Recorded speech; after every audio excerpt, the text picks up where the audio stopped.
akin. Linisin mo sana ang aking karuman at patawarin mo ang aking kasalanan. Ako'y kaawaan, o mahal kong Diyos, sang-ayon sa iyong kagandahang loob. Mga kasalanan ko'y iyong pawiin, ayon din sa iyong pag-ibig sa akin. Sa ngalan ng Ama, ng Anak at ng Espiritu Santo, Amen. sumainyo ang Panginoon. At sumaiyo rin. Mga kapatid, aminin natin ang ating mga kasalanan upang tayo maging marapat gumanap sa banal na pagdiriwang. Sinugong tagapagpagaling sa mga nagsisisi, Panginoon, kaawaan mo kami. Panginoon, kaawaan mo kami. Dumating tagapag-anyayang mga makasalanan ay magsisi, Kristo, kaawaan mo kami. Kristo, kaawaan mo kami. Nakaluklok ka sa kanan ng Diyos Ama para ipamagitan kami. Panginoon, kaawaan mo kami. Panginoon, kaawaan mo kami. Kawan tayo ng makapangyarihan Diyos, patawarin tayo sa ating mga kasalanan at patnubayan tayo sa buhay na walang hanggan. Amen. Manalangin tayo.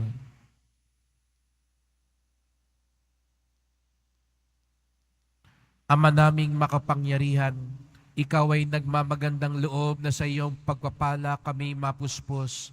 Kaya't ihanda mo kaming kamti ng iyong alindog sa langit, pakundangan sa pagbabagong sa luma naming ugali ipinalit.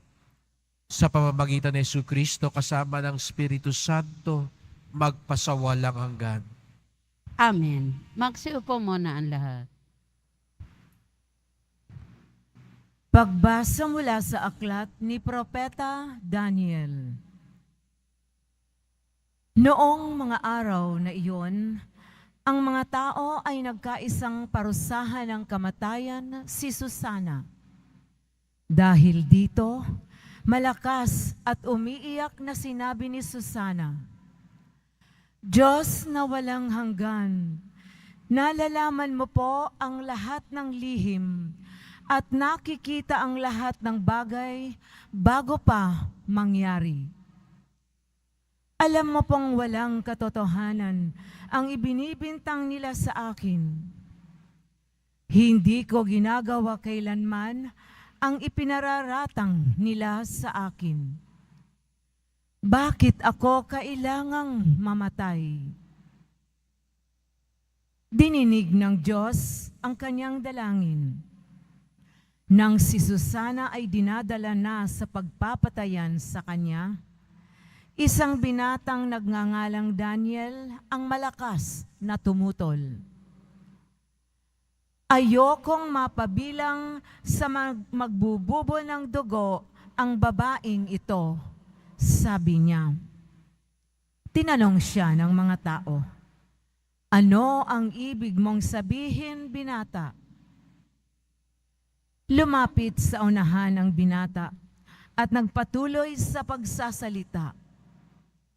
Mga Israelita, hangal ba kayo at hinatulan ninyo ang babaeng ito nang di muna sinisiyasat at maingat na sinasaliksik ang katotohanan? Kailangang ulitin ang paglilitis. Walang katotohanan ang katibayang inilalahad ng dalawang iyan. Nagdudumaling bumalik ang mga tao. Sinabi ng mga pinuno, Daniel, yamang binigyan ka ng Diyos ng karunungang gaya ng sa isang matanda. Halika at sumama ka sa amin sa paghatol sa usaping ito. Pagkatapos, nagsalita si Daniel. Paglayuin ninyo ang dalawang hukom at magkahiwalay ko silang sisiyasatin. Nang mapaglayo na sila, Tinawag ni Daniel ang isa at sinabi, "Matandang walang pinagkatandaan, inilalantad ka na ng maraming kasalanang ginawa mo. Hindi makatarungan ang mga hatol na iginagawad mo. Pinarurusahan mo ang walang kasalanan at pinalalaya ang talagang nagkasala. Di ba sinabi ng Diyos, huwag ninyong parurusahan ng kamatayan ang walang sala? Kung talagang nakita mo ang ipinararatang mo sa babaeng ito, sabihin mo sa amin, sa ilalim ng anong puno sila nagtatalik nang matutop ninyo?" Sumagot siya, "Sa ilalim ng punong hati." Sinabi ni Daniel, gayon. Buhay mo ang kapalit ng iyong sagot, pagkat ibinigay na ng Diyos sa kanyang anghel ang parusa mo, at hahatiin ka sa dalawa. Inilayo siya roon at ipinatawag ang kanyang kasama. Paglapit nito, sinabi ni Daniel, "Ikaw naman, anak ni Kanaan, hindi ka tunay na Hudyo. Binihag ng alindog ng babae ang iyong isip at inalipin ng kahalayan ang iyong puso. Alam na namin ngayon ang ginagawa mo sa kababaihan ng Israel. Tinatakot mo sila para pagbigyan ang iyong kahalayan. Subalit, narito ang isang babae ng Huda na hindi natakot sa iyong kaimbihan. Sabihin mo, sa ilalim ng anong puno ninyo nakita ang inyong pinagbibintangan?" At sumagot ang matanda, "Sa ilalim ng punong putol." Gayon. Pakli naman ni Daniel, "Buhay mo ang katumbas ng kasinungalingan nito, pagkat naghihintay na ang anghel ng Diyos upang putulin ka sa pamamagitan ng tabak." Dahil dito, nagsigawan sa tuwa ang lahat ng nakasaksi at nagpuri sila sa Diyos sapagkat inililigtas niya ang mga nagtitiwala sa Kanya.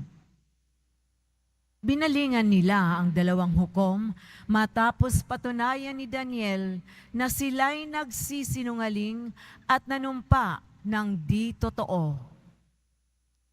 Hinatulan silang mamatay.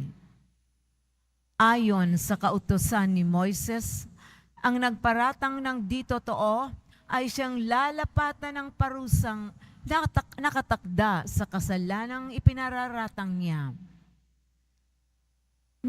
Naligtas nga sa kamatayan ang isang taong walang kasalanan.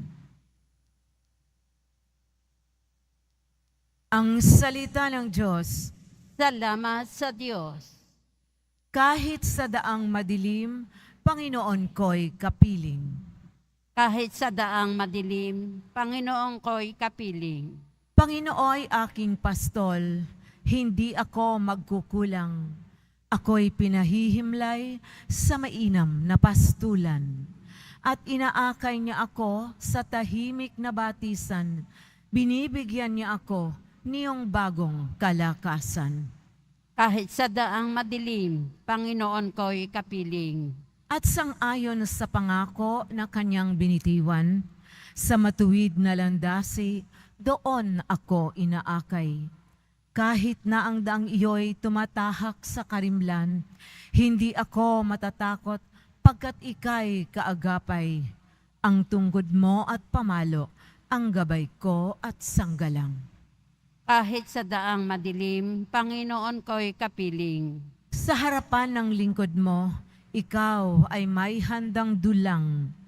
Ito'y iyong ginagawang nakikita ng kaaway. Nalulugod ka sa akin na ulo ko ay langisan at pati na ang kalis ko ay iyong pinaapaw. Kahit sa daang madilim, Panginoon ko'y kapiling. Tunay na ang pag-ibig mo at ang iyong kabutihan, sasaakit tataglayin habang ako'y nabubuhay. Doon ako sa templo mo, lalagi at mananahan. Kahit sa daang madilim, Panginoon ko'y kapiling. Magsitayo po ang lahat.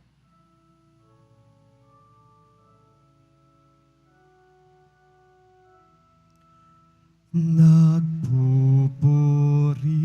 kami sa'yo, Panginoong Heso Kristo. Nagpupuri kami sa'yo, Panginoong Heso Kristo.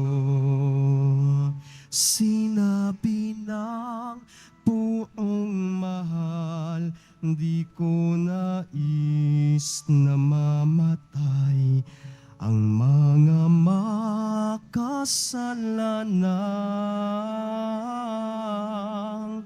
Nagbabagong kalooban upang sila ay mabuhay. Nagpupuri kami sa'yo, Panginoong Heso Kristo. Sumainyo ang Panginoon.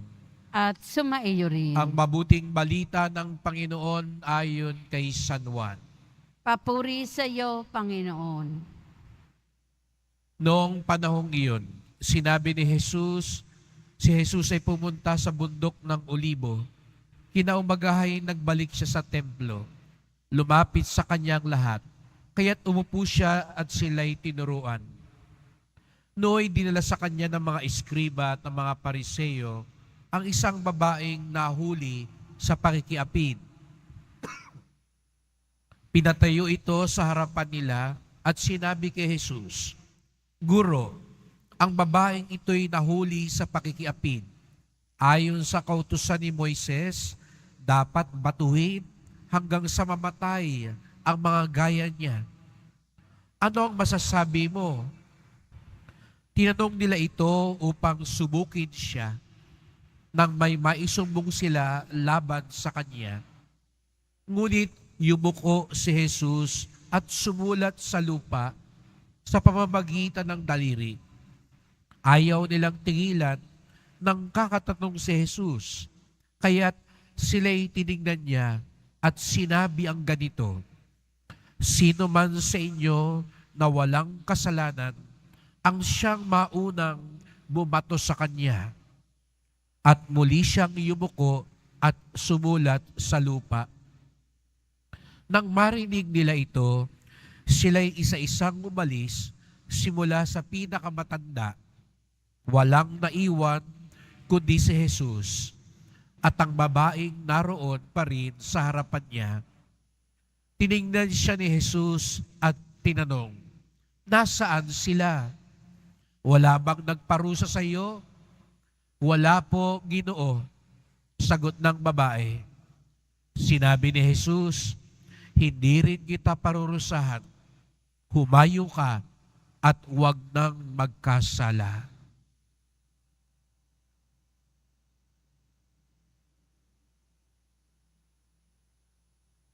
Ang mabuting balita ng ating kaligtasan. Pinupuri ka namin, Panginoong Heso Kristo. Magsiupo muna ang lahat.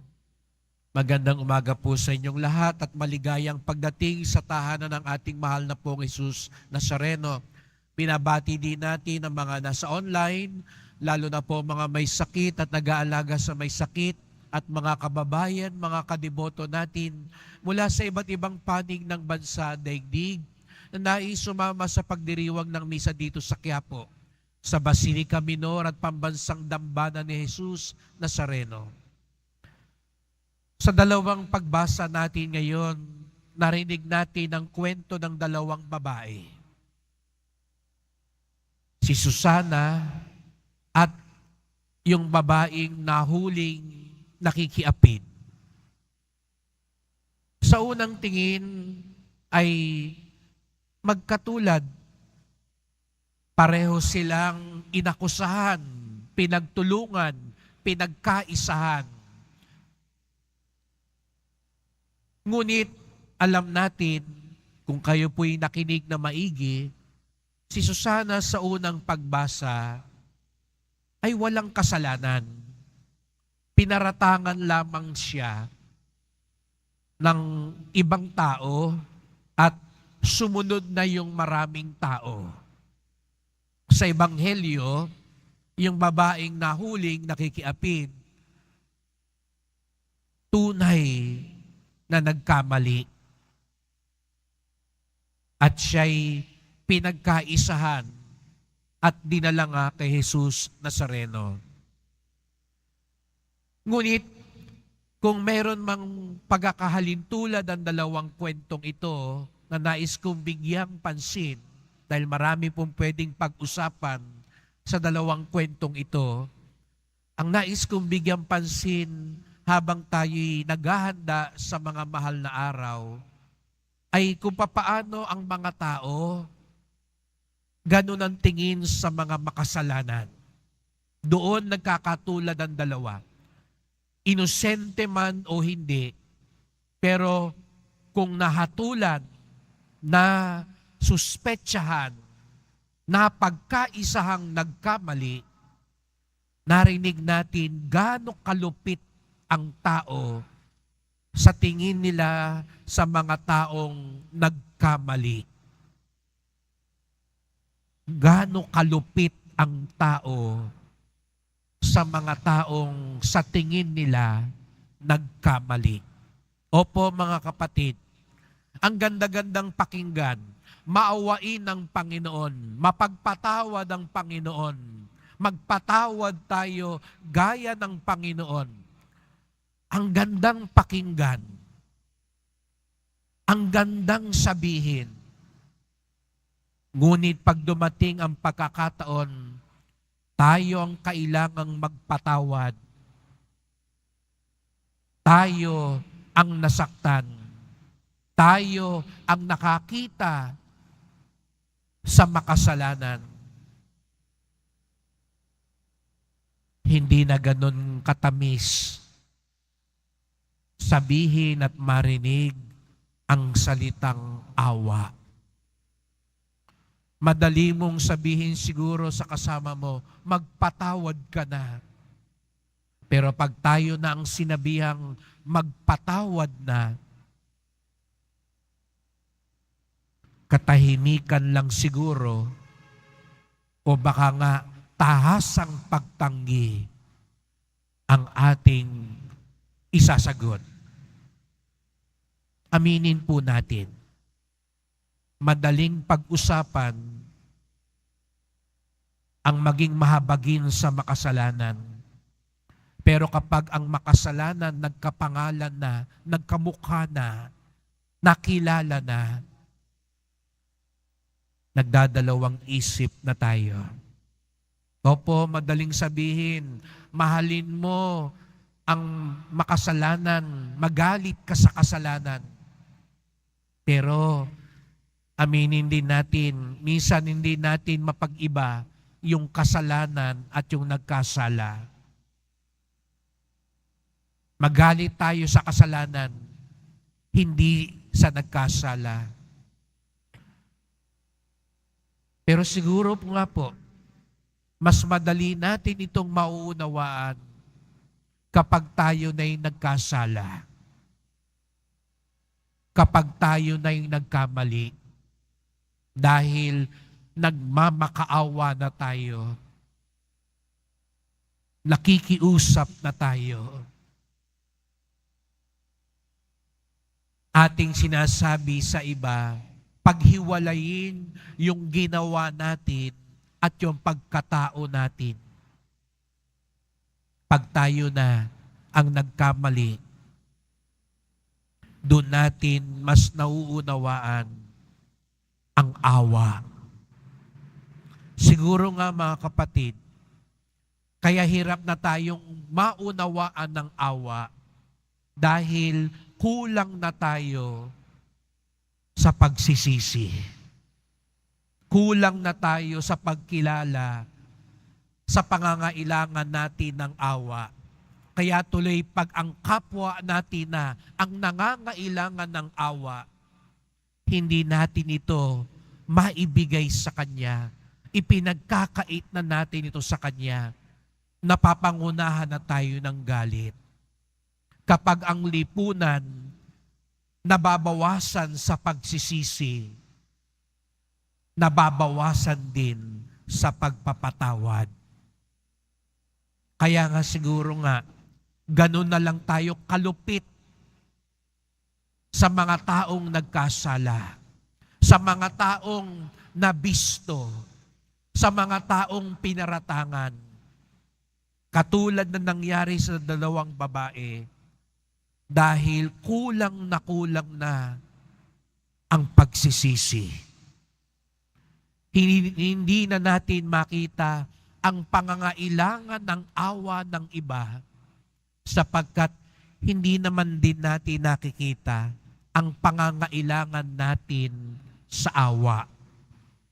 Kaya nga, itong mga mahal na araw, itong mga darating na panahon, pinapaigting natin ang paghingi natin ng tawad, ang pagsisisi natin sa ating mga kasalanan, sa pag-asang kapag nakita natin ang pangangailangan natin ng awa,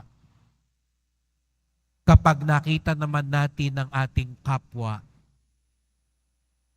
hindi rin tayo magdaramot ng awa. Opo, mga kapatid, nakakatakot ang araw na mabisto tayo. Nakakatakot ang araw malantad ang ating mga kasalanan. Dahil alam natin, baka pag dumating yon, pupukulin tayo, pagkakaisahan tayo, pagmamalupitan tayo. Kaya tumakbo tayo kay Jesus Nazareno, hindi lang para humingi ng awa, kung hindi turuan din niya tayong maging maawain katulad niya. Tumayo po ang lahat.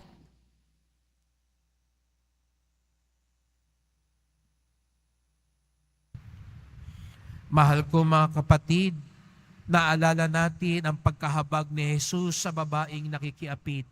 Tumawag tayo sa Kanya sa ating panalangin. Nakatitiyak na tayo rin ay Kanyang kahabagan. Ang ating tugon, Panginoon, nagtitiwala kami sa iyo. Panginoon, nagtitiwala kami sa iyo. Ang mga napalayo sa Diyos dahil sa kasalanan, naway makaranas na mapagmahal na habag ng tagapagligtas. Manalangin tayo. Panginoon, nagtitiwala kami sa iyo. Atin nawang iwasan ang paghatol sa iba at sa halip ay tingnan ang ating sariling buhay sa mata ng Diyos. Manalangin tayo. Panginoon, nagtitiwala kami sa iyo. Ang mga may mabibigat na pasanin, dala ng kahirapan at alalahanin, naway maunawaan na hindi sila iniiwan ng Diyos. Manalangin tayo. Panginoon, nagtitiwala kami sa iyo. Ang mga nagdurusa dahil sa maling hatol, naway patatagin ng Panginoon. Manalangin tayo. Panginoon, nagtitiwala kami sa iyo. Ama namin na sa langit, tulungan mo kaming maging mapagpatawad sa mga taong hindi maganda ang pakikitungo sa amin. Dalangin namin ito sa ngalan ni Kristong aming Panginoon. Amen. Magsiupo muna ang lahat.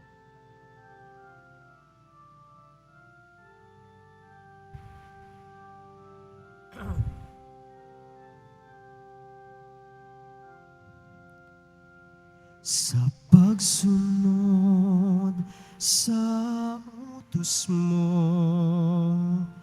nalulugod akong lapis, di masukat ang galak ko, pagkat aking iniibig. Sa'yo, Ama, aming handog, ang tinapay at alak na ito, handog ng iyong bayang sumasamot, humihingi ng patawad mo. Tumayo po ang lahat. Manalangin kayo mga kapatid upang ating paghahain ay kalugdan ng Diyos amang makapangyarihan. Tanggapin nawa ng Panginoon itong paghahain sa inyong mga kamay, sa kapurihan niya at karangalan, sa ating kapakinabangan at sa buong sambayanan niyang banal. Ama naming lumikha, kaming gaganap sa banal na paghahain, ay buong galak nawang makaharap ng may kadalisayang angkin, upang ang bunga ng aming pagtitiis ay may pamalas namin sa pamamagitan ni Jesucristo, kasama ng Espiritu Santo, magpasawalang hanggan. Amen. Sumainyo ang Panginoon. At sumaiyo rin. Itaas sa Diyos ang inyong puso at diwa. Itinaas na namin sa Panginoon. Pasalamatan natin ang Panginoong ating Diyos. Marapat na siya ay pasalamatan. Ama naming makapangyarihan, tunay ngang marapat na ikaw ay aming pasalamatan sa pamamagitan ni Jesucristo na aming Panginoon. Sa pagpapakasakit ng giliw mong anak, ang sangkatauhay minarapat mong magpahayag ng iyong dakilang pag-ibig sa lahat, na pawang nais mong tubusin ng Mesiyas. Sa harap ng iyong kadakilaan, kapos ang dila naming magsaysay, sa pag-ibig ng makapangyarihan sa krus ay itinanghal. Sa krus ipinasyang patawarin ang mga tao. Sa krus nagtagumpay ang ipinakong Kristo. Kaya kaisa ng mga anghel nagsisiawit ng papuri sa iyo. Nang walang humpay sa kalangitan, kami nagbubunyi sa iyong kadakilaan. Santo, Santo, Santo, Panginoon Diyos ng mga hukbo, napupuno ang langit at lupa ng kadakilaan mo. O sana sa kaitaasan, pinagpala ang naparirito sa ngalan ng Panginoon. O sana sa kaitaasan, magsiluhod po ang lahat. Ama naming banal, ikaw ang bukal ng tanang kabanalan. Kaya't sa pamamagitan ng iyong Espiritu, gawin mong banal ang mga kaloob na ito, upang para sa amin maging katawan at dugo ng aming Panginoong Jesucristo. Bago niya pinagtiis ang kusang loob na maging handog, hinawakan niya ang tinapay, pinasalamatan kanya. Pinaghati-hati niya yon, iniabot sa kanyang mga alagad at sinabi, "Tanggapin ninyong lahat ito't kanin. Ito ang aking katawan na ihahandog para sa inyo."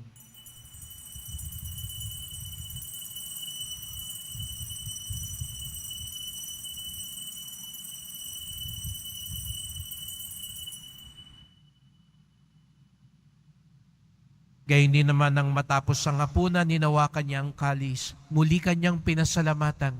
Iniabot niya ang kalis sa kanyang mga alagad at sinabi, "Tanggapin ninyong lahat ito't inumin. Ito ang kalis ng aking dugo, ng bago at walang hanggang tipan. Ang aking dugo na ibubuhos para sa inyo at para sa lahat, sa ikapagpapatawad ng mga kasalanan. Gawin niyo ito sa pag-alala sa akin."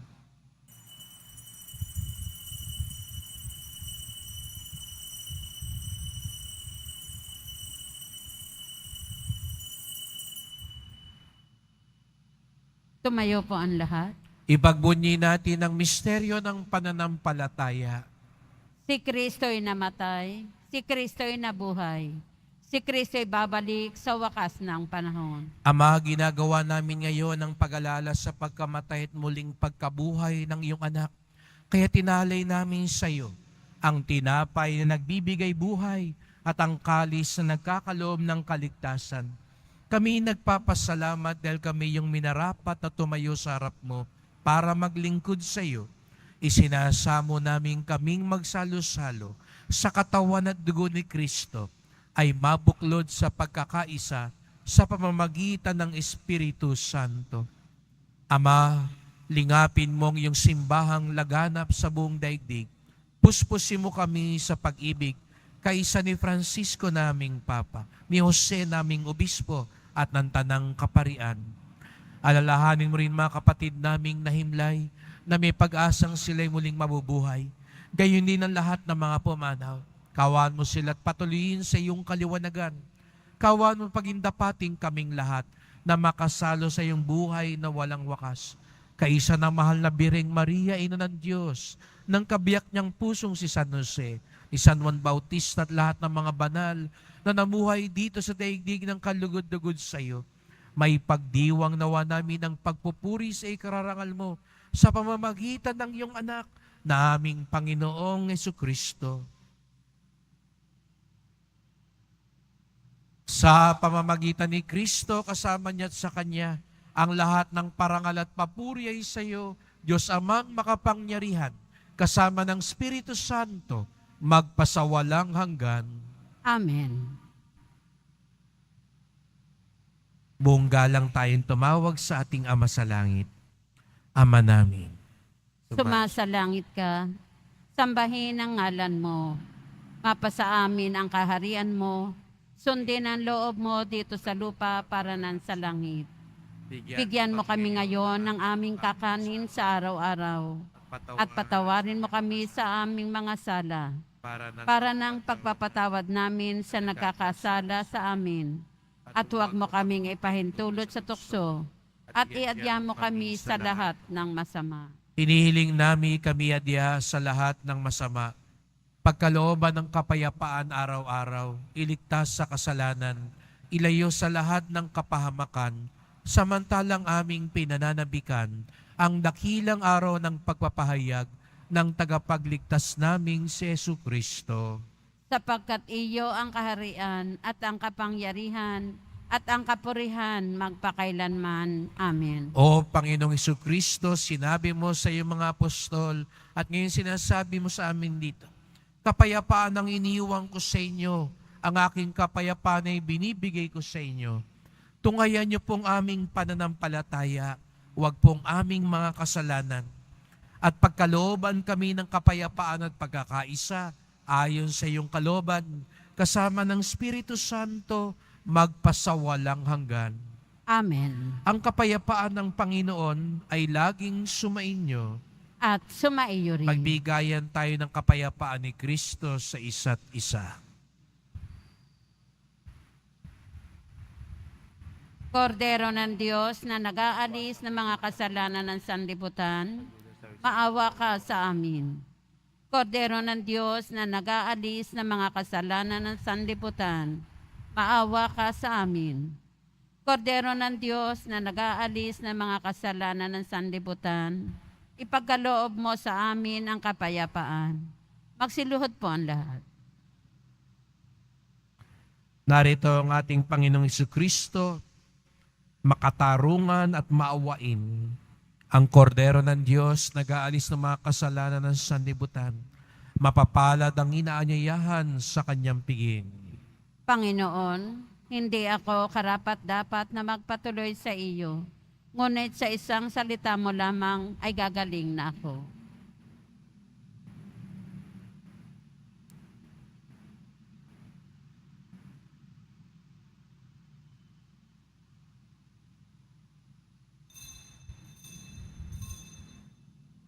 Para sa lahat ng tatanggap ng banal na komunyon, sasagot po tayo ng amen pagkasabi ng pari o ng lay minister ng katawan ni Kristo at isubo agad sa bibig bago umalis sa harapan ng pari o lay minister. Sumunod po tayo.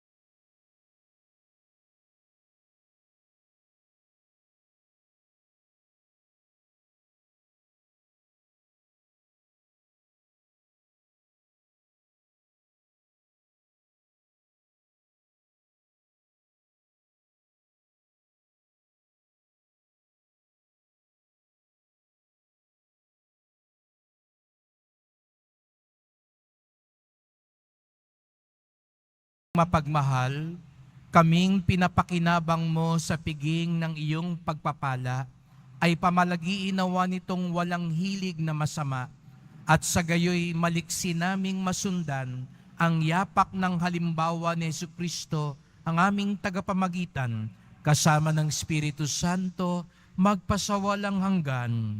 Amen. Salamat po sa inyong pagpunta sa Quiapo. Ingat po kayo sa pag-uwi. Salamat sa mga naglingkod sa misa at sa inyong tulong sa simbahan, mga pamisa, love offerings, online donations.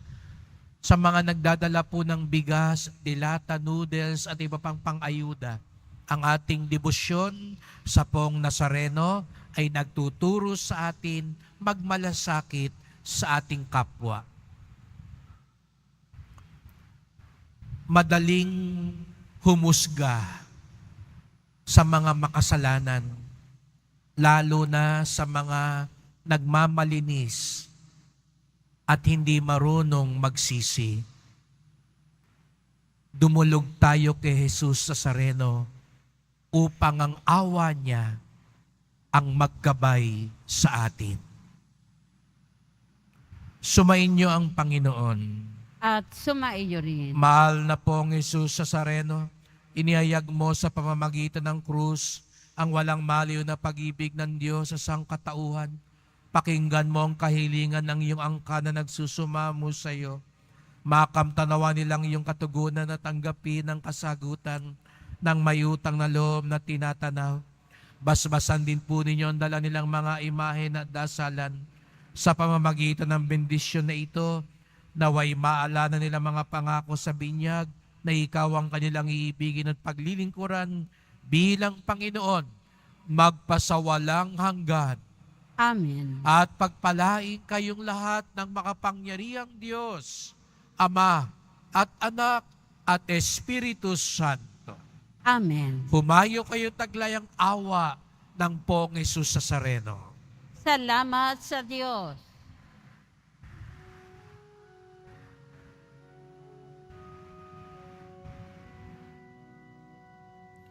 Nuestro Padre Jesús Nazareno, sinasamba ka namin, pinipinto ka namin, aral mo ang aming buhay at kaligtasan. Nuestro Padre Jesus Nazareno, iligtas mo kami sa kasalanan.